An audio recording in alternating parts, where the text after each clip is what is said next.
Salut à vous, petits et gros tentacules, bienvenue dans la vidéo du jour. On va parler d'Aqua-Blue, le jeu d'aventure, et puis de son écran, de ses fascicules, et de ses cartes, tout ça, tout ça.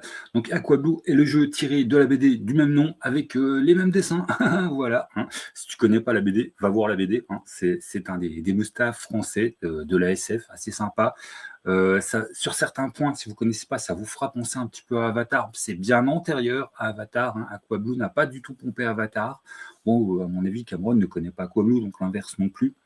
Et puis, pour tous ceux qui vraiment débarquent, en gros, c'est le Tarzan de l'espace sur une planète d'eau avec les natifs qui sont des espèces d'hommes-poissons. Sauf que tout ça est très SF et qu'il y a voilà, il y a des espèces secrètes, des agents, enfin des trucs magiques, des trucs mystiques. C'est bien trippé. C'est un peu Tarzan SF, voilà. Voilà, en très, les auteurs vont avoir une crise cardiaque quand ils vont entendre leur BD définie comme Tarzan SF. Hein. C'est du sagouinage. Mais il y a un peu de ça dans le héros. Allez, je lance le générique et puis on attaque. Voilà, l'intro. Hein, c'est quoi le bouquin, combien il coûte, tout ça. Qu'est-ce qu'il est constitué. Et puis après, pour une fois, on va parler système parce que c'est une de mes grosses motivations de cette vidéo. On pourra faire des pauses pipi? Bien sûr. Hop, donc oui, vous pouvez faire des pauses pipi et moi je vais tout de suite commencer ma pause café vape parce que voilà. Hop, donc on est sur du 264 pages. Il a l'air un peu plus épais parce qu'il me semble que le papier a un grammage un peu plus. Enfin voilà, je ne sais pas si c'est moi qui plaide ou pas, il me semble que voilà, il me donne l'impression d'être plus épais que ce qu'il n'est. 264 pages, 50 balles. L'écran c'est 25 balles. L'écran il fait partie des meilleures qualité, quantité, prix. Bon, on va le présenter tout de suite, comme ça après on passera à autre chose. Hein. Donc l'écran, hop, côté MJ, tu as tout ce qu'il te faut, et ce qui va tout de suite vous indiquer que mais le système est plutôt léger. Oui, le système est plutôt léger. Ouais, le système, c'est Donjons et Chatons avant Donjons et Chatons. Ça vient du... je ne sais pas comment ça s'appelle, parce qu'on n'a que le logo. C'est 3DC System, ou voilà. Hein, hop, c'est ça. Et c'est très proche de Donjons et Chatons, sauf que c'est antérieur à Donjons et Chatons. Hein. Il n'a pas copié sur Donjons et Chatons. Donc, tu as un très bel écran avec tout ce qu'il faut côté MJ. Tu as le livret qui t'amène un cadre de jeu, hein, rien que ça, donc sympathique, merci, cadre de jeu sympa. Et avec ça, tu as 2 cartes. Attention, c'est du carton, c'est pas du petit papier léger. Voilà, c'est du carton qui est bien solide. Bon, en plus, je vous le montre à l'envers. Hop. Et hop. Donc, on ne se fout pas de ta gueule au niveau du prix de l'écran. Voilà. Sinon, pour la petite histoire, c'est un SPJ mendier et totalement décidé, hein, parce que le jeu, il a 6 ans. Donc, toi, c'est le truc d'être gros, il ne cherchait pas à en faire la pub. C'est moi qui leur ai écrit, genre, ouais, j'ai déjà fait une vidéo dessus, mais j'avais dû le taxer à un pote, j'aime bien le jeu, je trouve qu'il est sous-cote, j'aimerais en parler. Et j'ai réussi à le gratter. Donc, je suis content. Puis, merci à eux, parce que ils n'ont vraiment aucun intérêt de me l'envoyer, à part qu'ils m'ont fait plaisir. Parce que bon, le truc, il est absolument, enfin voilà, il est plus d'actu, même si du coup, les BD, hein, ça existe encore, bien évidemment. Sinon, forcément, il est beau. Hein. Déjà, dans la BD de base, le trait de la BD fait partie des forces. Donc forcément, pour le jeu de rôle, je vais vous montrer qu'une illustration. Alors, bon, la couve, hein, qui te montre bien le niveau qualitatif.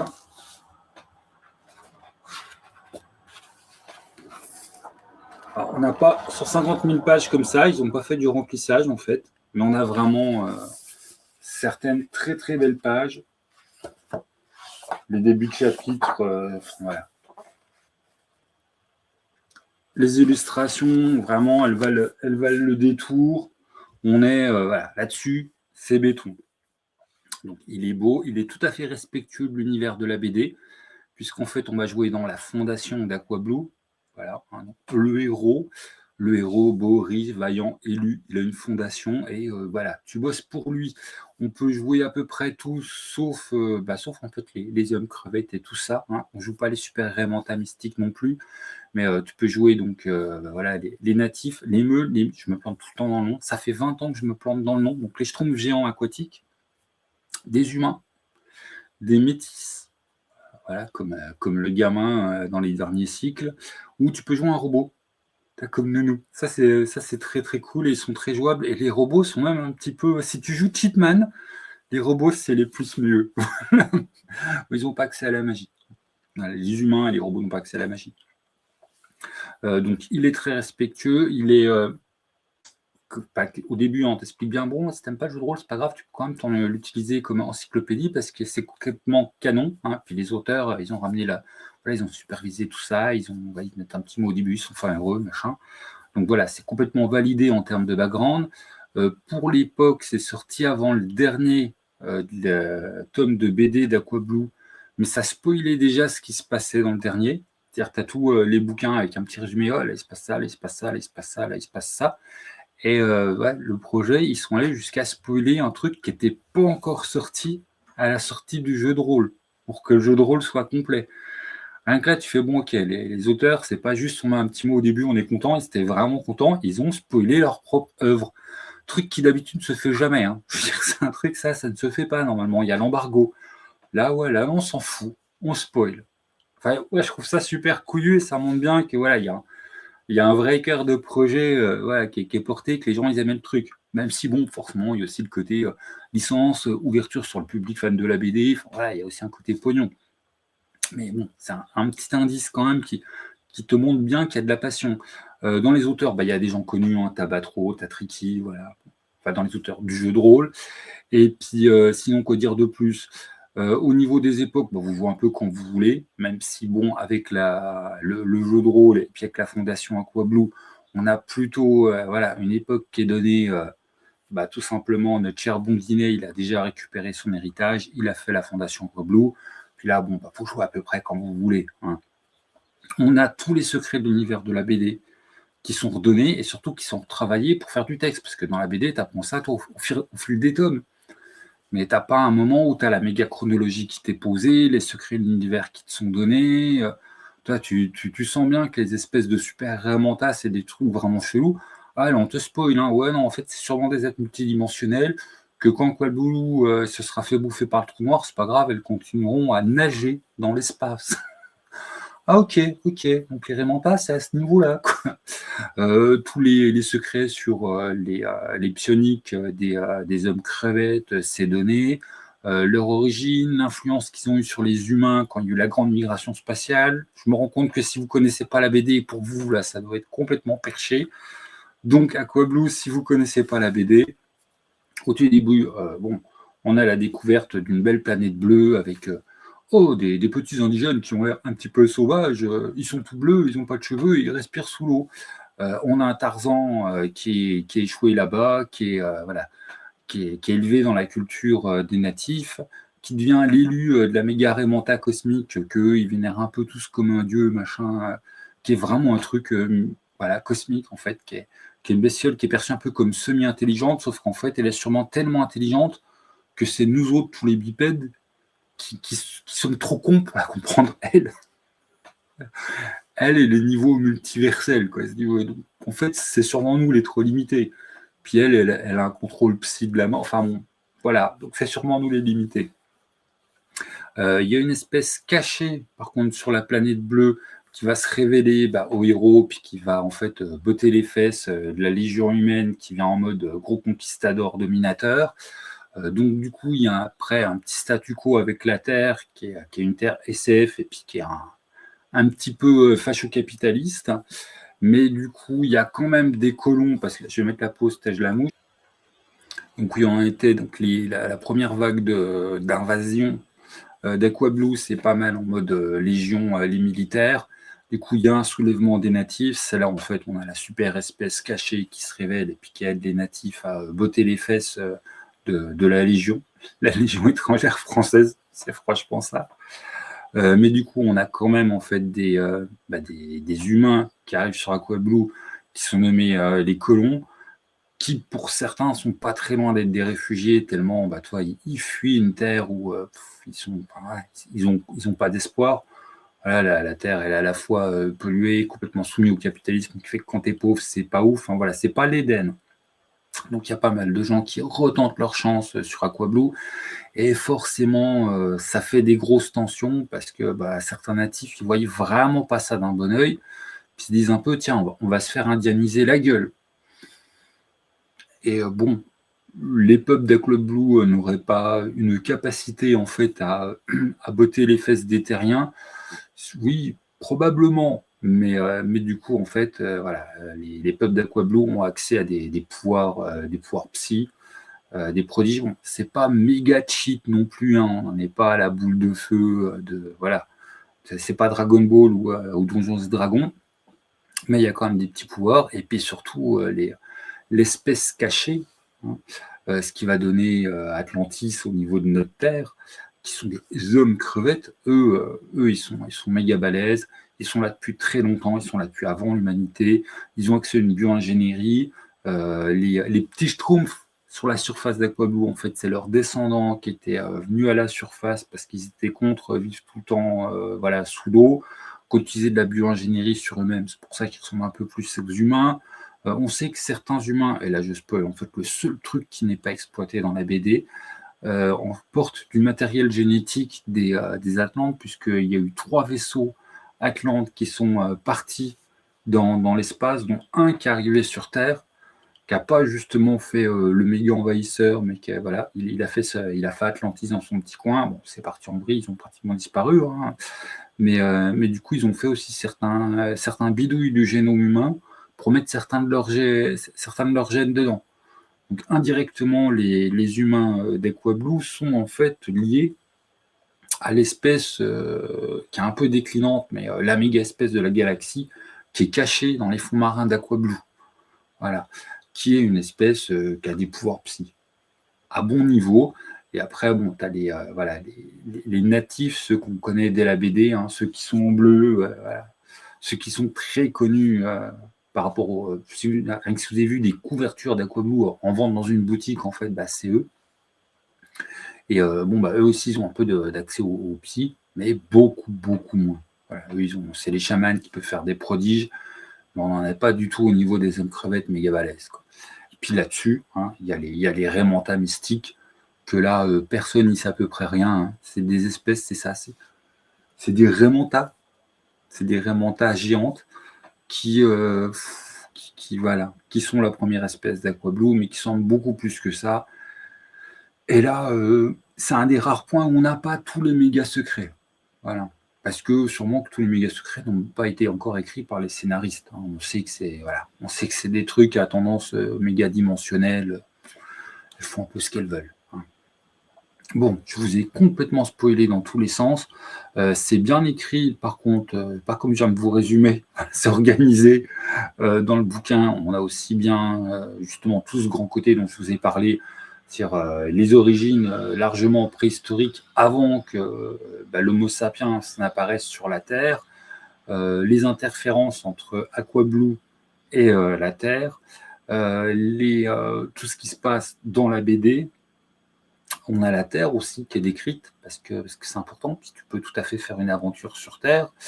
On a les différentes factions, que ce soit les tribus des natifs d'Aqua-Blue ou les humains, les différents courants d'humains, parce qu'il y a des humains pas du tout sympathiques.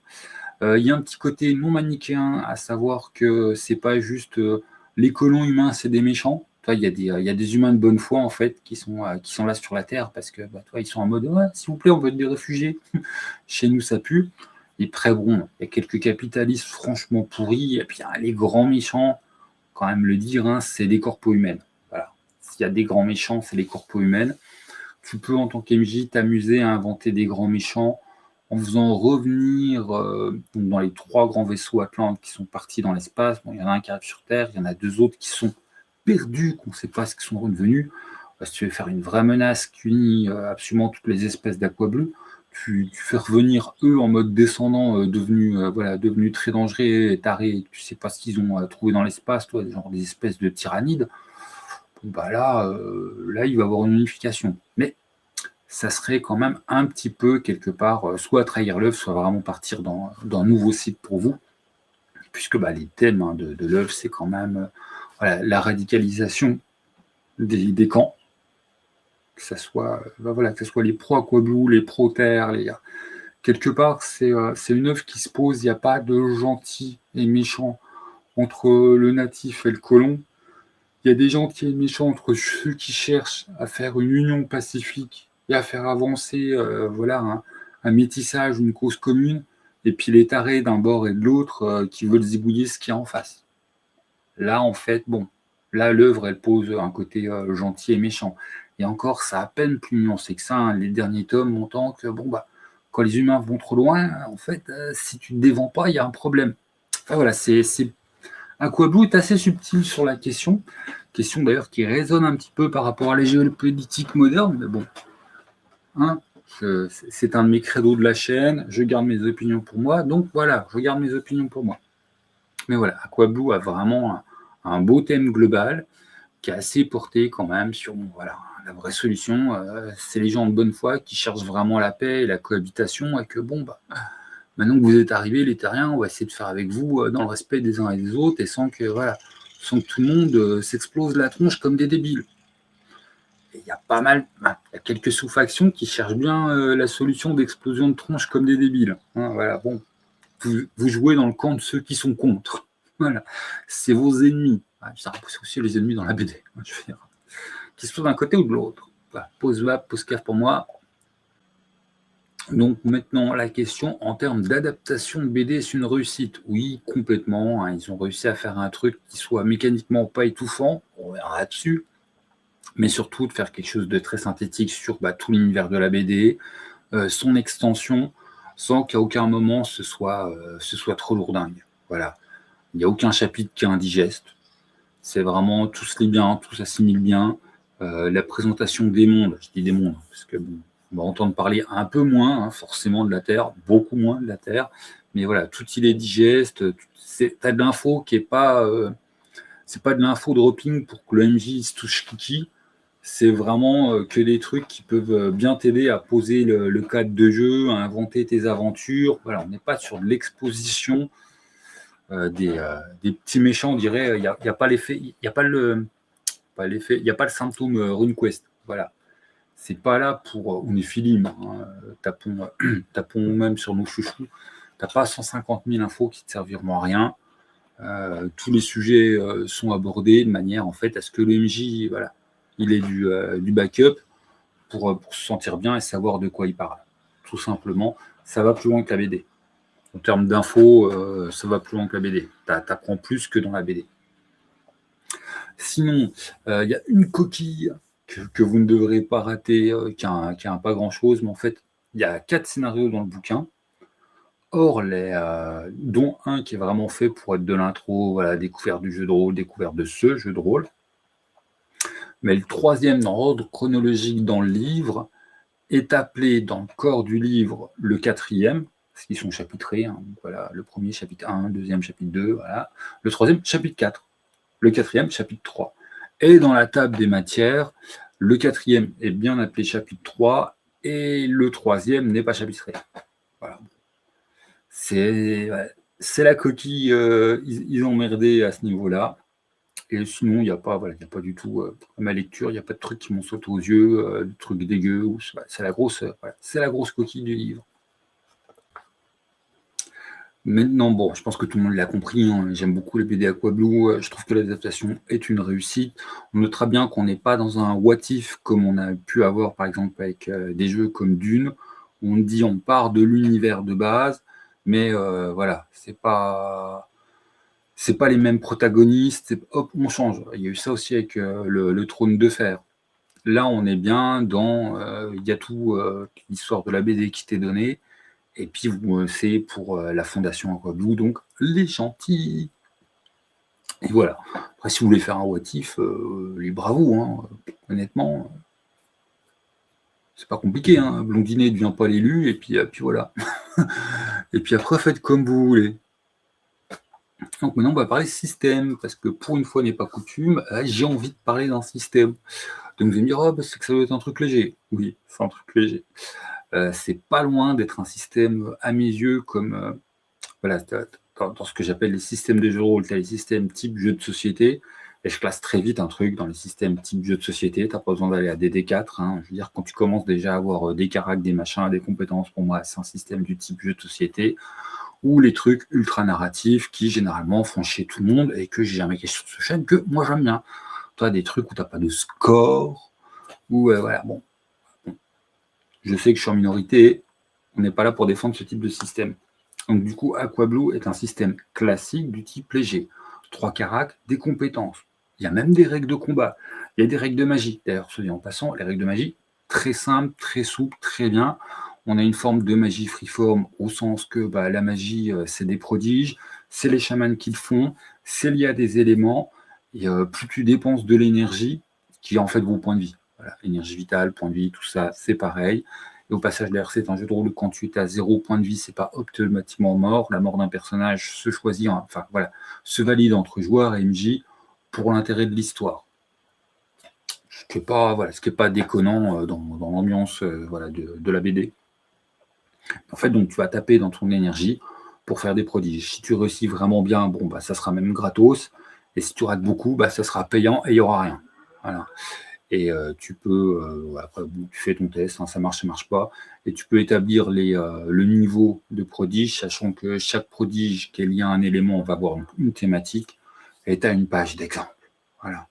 Donc avec l'air, à petite dépense d'énergie, c'est ça, grosse dépense d'énergie, c'est ça, très grosse dépense d'énergie, c'est ça. Et après, on te liste à chaque fois, tu as pas mal d'exemples, aussi bien des trucs qui soient aussi simples que faire pousser une fleur, que des trucs qui soient beaucoup plus, tiens, je vais avoir des avantages en combat, ou je vais faire des dégâts automatiques à mon ennemi, du genre, ah tiens, je fais de la magie de l'air, t'as un éclair de foot qui te tombe sur le coin de la gueule. Voilà, c'est possible. Tout t'est déjà à peu près donné sur les trucs simples. Et si vous avez un joueur qui imagine autre chose, t'as largement de quoi t'appuyer pour dire, bon, ça te coûte tant. Voilà. Au niveau des thématiques, c'est un peu plus simple. Enfin, je veux dire, faut faire exprès pour pas te dire c'est de l'air, de l'eau ou de la terre. Il n'y a pas le feu. Il y a juste peut-être au niveau à combien ça coûte d'énergie pour le MJ absolument débutant, que des fois il va dire oh, je le mets à 2 points ou à 3 points. C'est quasiment tout. Donc c'est du freeform, mais du freeform très bien cadré, qui roule vraiment. Voilà, un exemple de freeform très bien foutu. Je n'ai strictement rien à me dire sur la magie, c'est très bien. Alors que c'est souvent un des trucs les plus casse-gueule. D'ailleurs, combat, même chose. Combat très bien foutu. Le petit point qui pourrait faire gueuler un peu les gens, c'est que l'attaque, c'est sur un truc de. Il y a un niveau de touche automatique.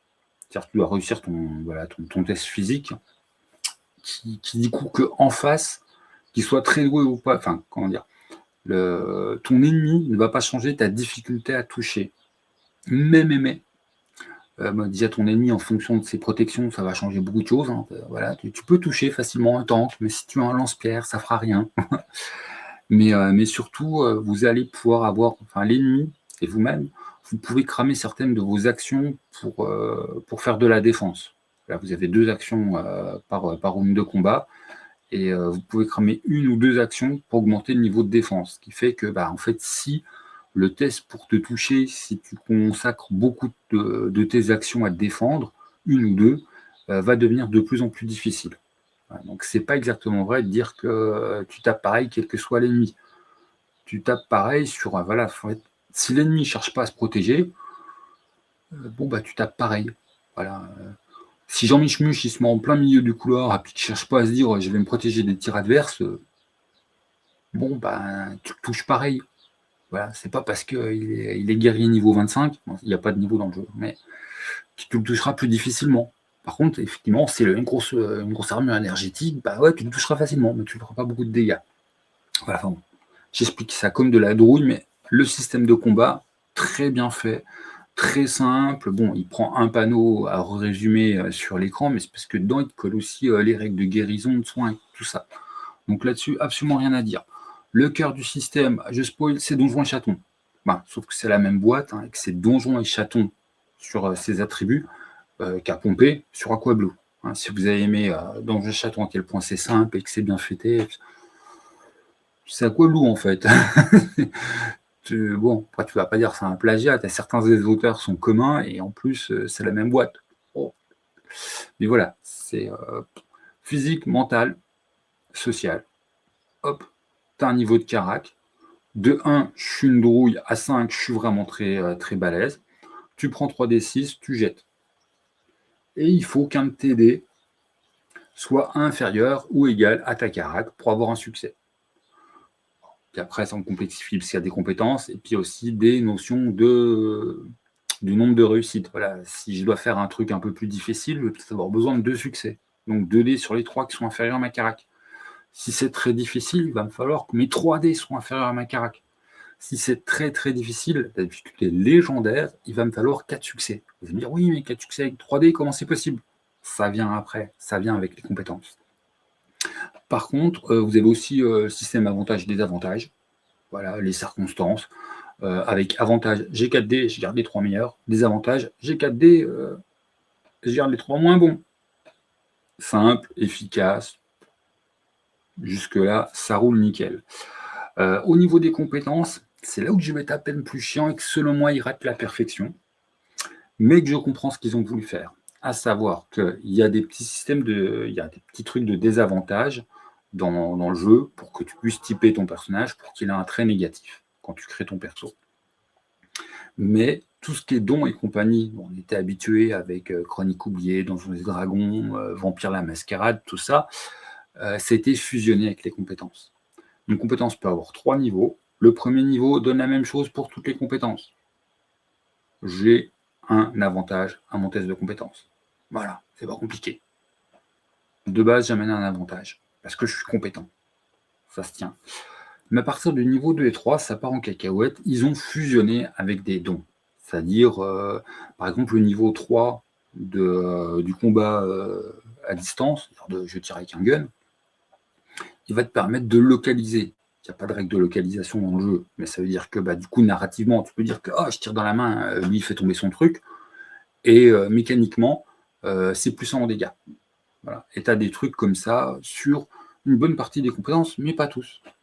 Puisque d'autres vont avoir en palier 2 ou quelques plus rares en palier 3, le fait de t'emmener des succès automatiques. Généralement en palier 2, au prix d'un point d'énergie, c'est-à-dire d'un gros effort du personnage, tu grattes un succès automatique. Donc là, du coup, tu peux accomplir facilement les actions légendaires. Facilement. Il faut que tu aies 3 succès à ton jet de dés. Et en plus que tu crames un point d'énergie. Et comme ça, tu as tes 4 succès. Et tu atteins le niveau maximal de difficulté du jeu. Et certaines compétences beaucoup plus rares, entre autres, séduction dans le social, à niveau 3, t'apporte automatiquement un succès. Dans ta première interaction avec un personnage social, si on veut être sur les règles précises de cette compétence. Mais ce qui fait que, par exemple, séduction en compétence, je peux mécaniquement gratter 5 succès dans le jeu. 3 parce que j'ai réussi mon jet de dés. Mon 4e parce que je gratte un point d'énergie. Mon 5e parce que c'est ma première interaction sociale avec bidule et machin truc. Et voilà, je respecte je fais appliquer les règles et je dépasse le niveau maximal de difficulté possible du jeu. Or, certaines compétences n'ont pas ça. Compétences combat, tir.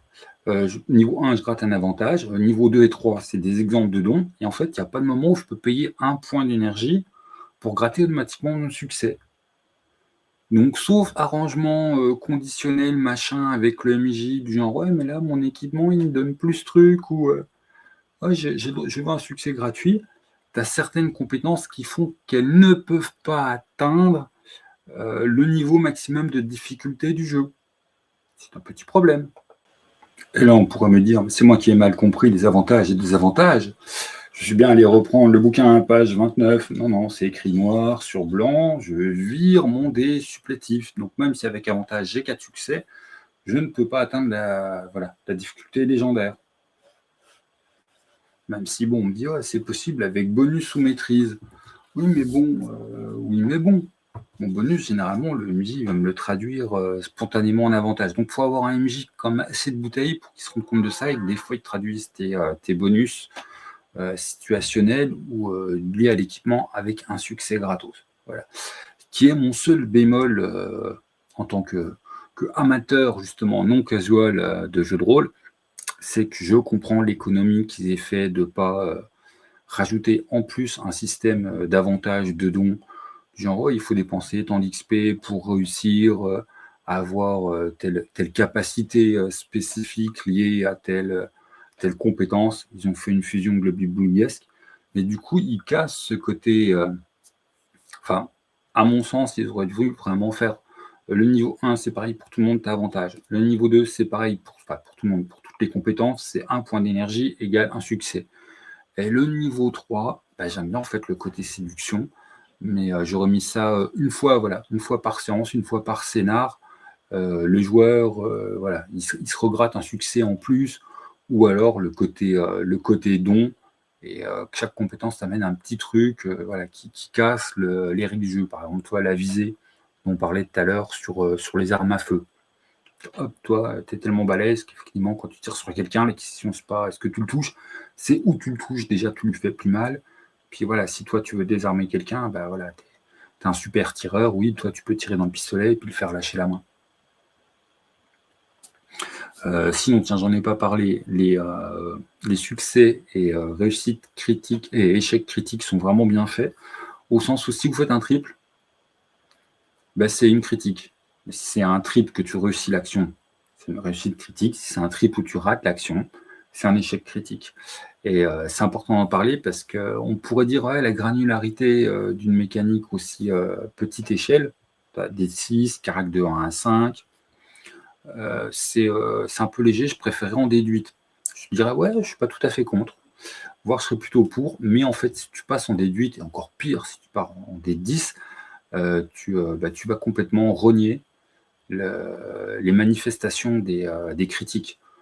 C'est bien, enfin, toi, avec, sur du D10, ça veut dire 3D10, ça veut dire que tu as 10 combinaisons sur 1000 combinaisons possibles de critiques, donc tu as 1% de chance de faire une critique.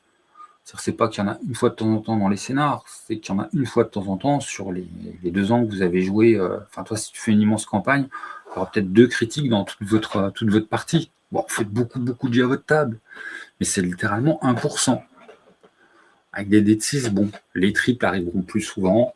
Et même si la notion de critique, te dire qu'elle a 1% n'est pas déconnant dans bon, c'est l'univers qui s'aligne, machin, c'est sympa au niveau de l'histoire que de temps en temps, il y ait justement une grosse bonne critique ou une grosse mauvaise critique qui tombe pour qu'il se passe quelque chose d'un peu plus, quoi.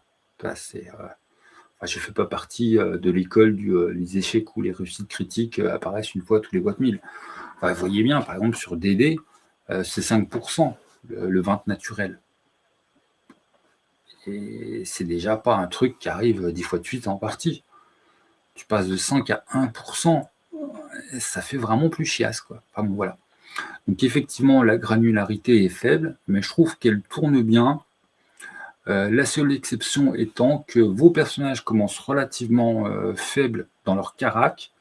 Ils commencent déjà, par contre, avec des bons niveaux de compétences.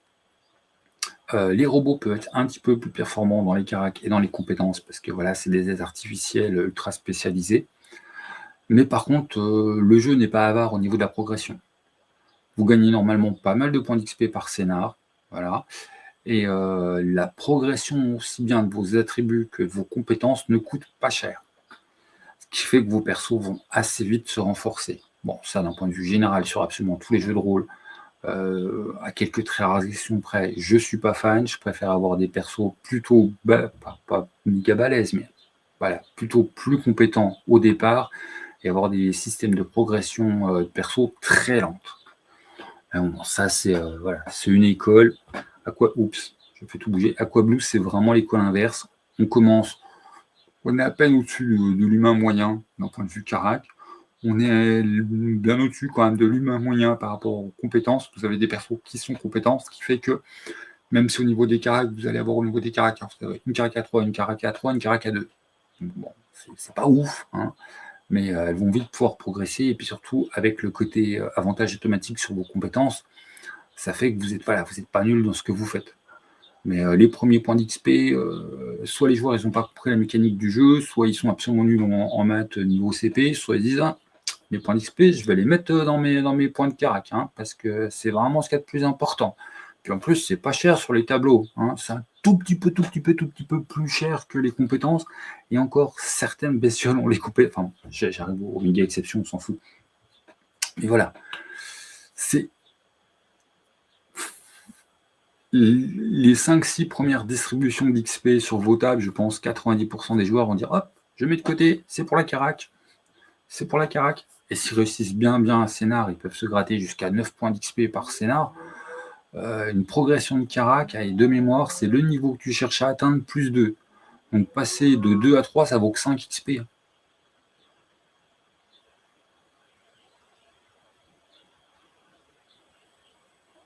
De 4 à 5, ça vaut 7 XP. 5 étant le maximum. C'est en une aventure bien réussite, et même pas le maximum possible, hein, vu qu'ils peuvent gratter jusqu'à... Enfin, les points de règle sont faits pour qu'un joueur peut gratter jusqu'à 9 points d'XP par aventure. Même une aventure où ils ont gratté que 7 points d'XP sera suffisante pour leur faire atteindre le niveau maximum d'une carac. Donc voilà, vous allez avoir des persos qui vont vite monter au niveau carac. Bon, enfin, je dis ça, hein, je viens vraiment pinailler le système, et système que je trouve vraiment très très bon. Je devrais le hacker, effectivement, je mettrais des caracs à peine plus fortes au départ, mais alors 4 à 5 fois plus cher en termes d'XP pour leur progression. Je ne retoucherai absolument rien du niveau de combat, je ne retoucherai absolument rien du niveau de la magie. C'est vraiment, c'est exemplaire, c'est très très bien. Même l'équipement, c'est pareil, c'est simple, c'est efficace. Tu as des petits descripteurs qui te permettent bien de comprendre ce que va pouvoir faire l'équipement. Quand l'équipement est vraiment nécessaire, tu as la petite mini-règle ce que t'apporte l'équipement, mais c'est des exceptions, c'est pas des généralités, hein, c'est pas Cyberpunk. Même chose pour le matos, même chose pour les véhicules. De toute façon, les auteurs te le disent dès le début, hein, voilà, on n'a pas voulu compliquer avec le matos et les véhicules, donc on a fait un truc simple, et ils ont parfaitement réussi. Voilà, c'est leur intention, ils t'en parlent au début, et ils réussissent parfaitement. Voilà. Tout ce qui est matos, j'insiste là-dessus parce que dans un jeu SF, tout ce qui est matos, ça devient vite le truc, rajoute des règles dans tous les sens.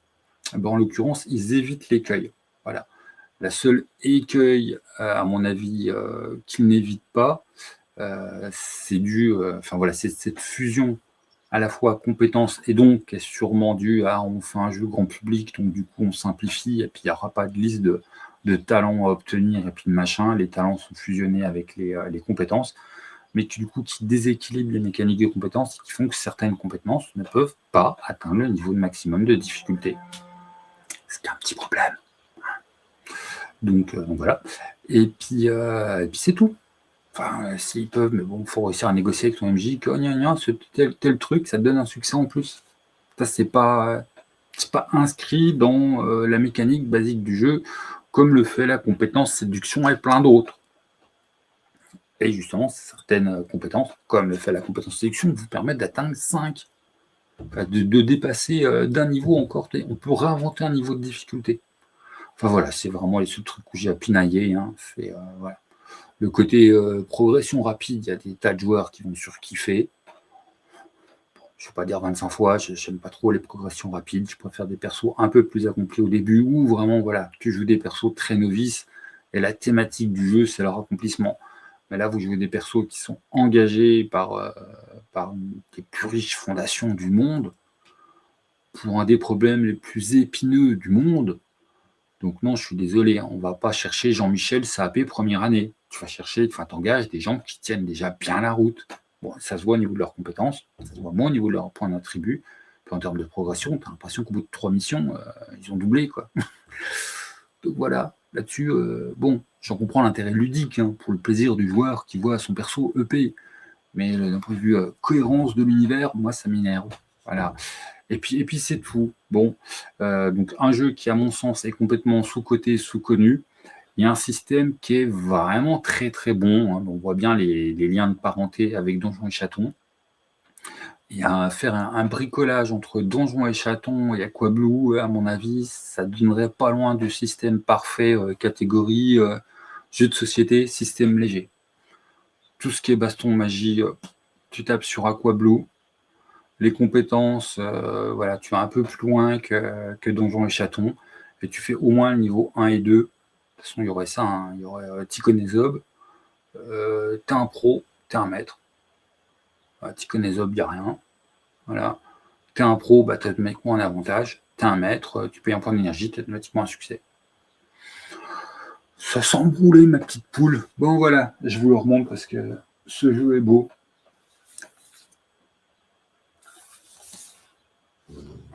Il est vraiment...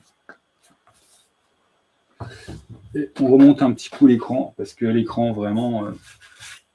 l'écran seul, déjà, c'est à 25 boules. Personne n'aurait gueulé. Mais là, tu as en plus un cadre de jeu qui le fait bien. et les petites cartes qui vont avec. Et bon, il est bien côté joueur parce qu'il est beau.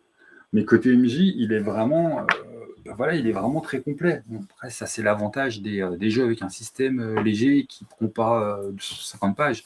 C'est qu'effectivement, à l'écran du MJ, tu te dis, oh, tiens, j'ai tout ce qu'il me faut pour une partie normale. Je ne dis pas que des fois, tu n'auras peut-être pas besoin de te dire, oh, tiens, je vais aller vérifier la description précise de tel ou tel équipement.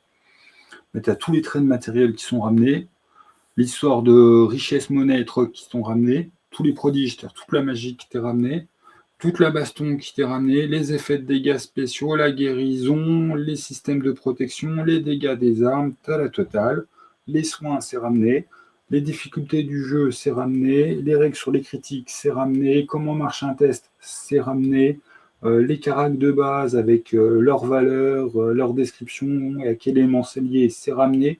Et bien évidemment, tu es sur Aquablue, donc un truc qui serait anecdotique pour d'autres jeux, la plongée, c'est ramené et ça te prend voilà, à peine moins d'une moitié, un peu plus d'un tiers d'un volet de l'écran. Je vais vous montrer. Voilà, plongée. C'est tout là, les règles de plongée, les événements de plongée, en fonction de voilà, quel type de bestiole t'es, est-ce que tu as un meum, un métis, un humain, un robot, tout ça. Et ça aurait été anecdotique dans un autre cadre de jeu. Dans Aquablue, la plongée, c'est fondamental. Donc bon, c'est normal que ce soit dans l'écran, c'est un bon choix. Donc un jeu qui n'est pas loin du sans faute, même si effectivement, je vais faire mon pinailleur sur à la fois la montée d'XP, qui me semble un petit peu trop, voilà, pour le plaisir du joueur, mais bon, et bien évidemment la fusion des dons et des talents qui fait que certaines compétences ne peuvent, selon les règles, pas atteindre le niveau maximum de difficulté, quand d'autres peuvent le dépasser d'un cran. Voilà. Et ça, c'est dû à la fusion baston, fusion des talents et puis des compétences. Voilà. Bon, en plus, j'ai pris l'exemple de la baston, quand au niveau de la baston, tu ne peux pas atteindre, c'est pas non plus débile, hein, ils n'ont pas fait un truc où tu ne pourras jamais toucher ton adversaire. La difficulté maximale d'une baston, de toute façon, sera du 3e rang. Elle ne sera jamais de 4e rang. Mécaniquement, c'est pas possible dans le jeu. Mais bon, c'était l'exemple pour vous parler voilà, de ce qui est, selon moi, le truc, ce que ça donne de fusionner. Mais ça ne sert à rien dans les coms de dire « Ah, mais c'est des débiles, il y a des ennemis qu'on ne pourra jamais toucher. » Non, le maximum de difficulté, la difficulté pour toucher, ça commence à 1. Tu utilises tes 2 actions pour augmenter la difficulté, ça arrive à 3. Voilà, donc mécaniquement, le jeu ne peut pas t'amener sur une difficulté supérieure à 3 pour tirer quand tu tires sur quelqu'un. Voilà. Ah, mais je précise, 1, je l'ai vu, 2, voilà, j'ai utilisé le combat comme exemple. Mais j'avais envie d'en parler parce que j'aurais à plagier un jeu pour faire mon système de jeu estampillé, c'est moi qui l'ai inventé en montant. Je plagie comme un gros porc Aquablue. Hein. Pour moi, il n'y a que ça à régler pour faire le meilleur système de l'univers qui soit un petit peu à la fois léger, simple, mais pas trop simpliste, et qu'aille taper voilà, sur le côté jeu de société du jeu de rôle. C'est pas un truc complètement narrativiste où je vais faire chier tout le monde.